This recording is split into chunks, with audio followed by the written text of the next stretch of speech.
You don't feel like you're falling apart. You feel like you're holding it together, carefully, deliberately, one routine at a time. That's what makes this harder to see. Most people who search for anxiety relief aren't in crisis. They're functioning. They're managing. They have systems. A morning routine, a journal, a breathing exercise, a list they check twice before bed. And yet something doesn't settle. The habits work. The feeling doesn't leave. Here's what's worth examining. What if the habits aren't relieving your anxiety, but organizing it? What if the structure isn't calming you down, but keeping something contained? There's a version of you that's been running a very specific internal program for a long time. It sounds like this: I just need to stay on top of things. If I keep moving, I won't spiral. Once I get through this week, I'll finally rest. You've heard those thoughts. Maybe you've had them this morning. That's not laziness. That's not weakness. That's a mind that has learned, somewhere along the way, that stillness is not safe, not dangerous in an obvious way. Just unsafe. Like something might surface if you slowed down enough to let it. So instead, you move, you plan, you structure. And the structure feels productive, because it is. But productivity and peace are not the same thing. You can be organized and bracing at the same time. Here's what the pattern actually looks like, traced carefully.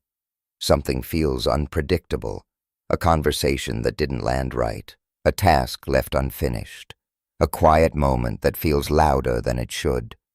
That unpredictability triggers an anticipation of instability, but not collapse, just the edge of it.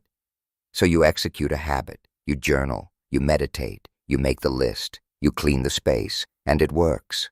Briefly, the regulation happens, the edge softens. But here's what also happens. Your nervous system files that sequence under how to stay safe.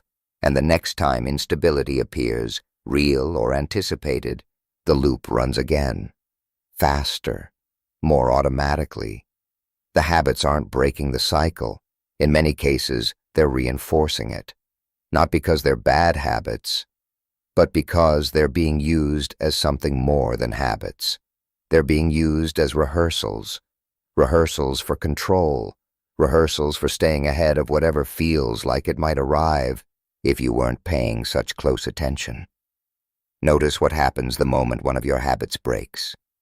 Not a disaster. Just, you missed the journal, yet you skipped the morning routine. You didn't get to the list. There's a specific quality to that feeling. It's not regret exactly. It's closer to alert. Like something has been left unguarded. That response, that internal alarm when structure slips, tells you something important. It tells you the habit was doing more than managing your day. It was managing your sense of safety. And that's worth sitting with. Not to criticize the habit, but to understand what it's been quietly responsible for. Because habits that carry emotional weight become something different than habits. They become containment strategies. They reduce unpredictability. They create the feeling of being in charge of an environment that might otherwise feel unreliable. And that's not a character flaw. That's a mind doing exactly what minds are built to do. Yeah, your mind chose safety. This is where the identity layer becomes worth examining. You've probably identified, to some degree, as someone who handles things well. Someone who copes. Someone who doesn't fall apart.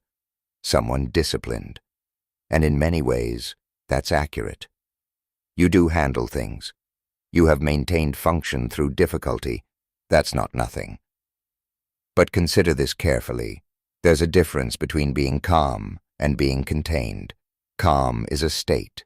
It emerges when the nervous system genuinely registers safety. Contained is a posture.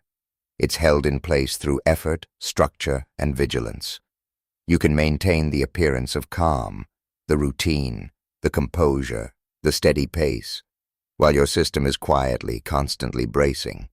The question isn't asked to unsettle you. Why, it's asked because most people who arrive at a video about stress management aren't falling apart.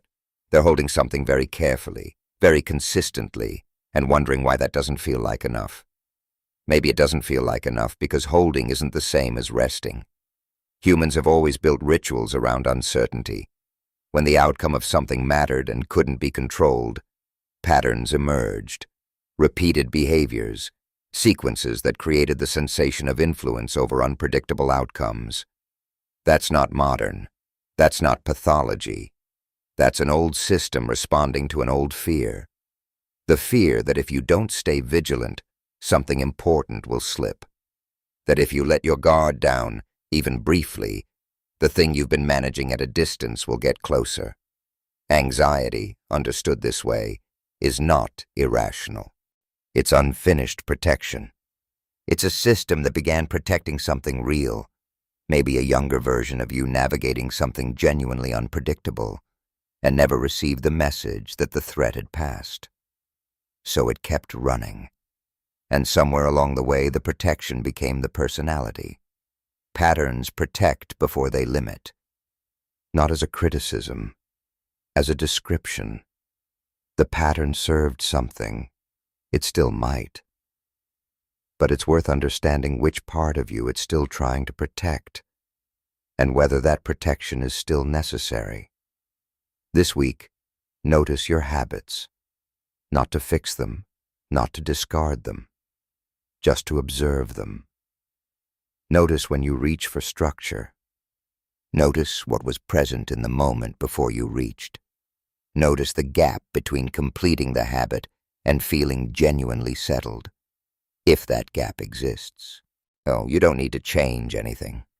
Awareness of a pattern doesn't require you to dismantle it immediately, but understanding what a habit is, protecting, changes how you relate to it, and how you relate to it changes how much power it has to define you.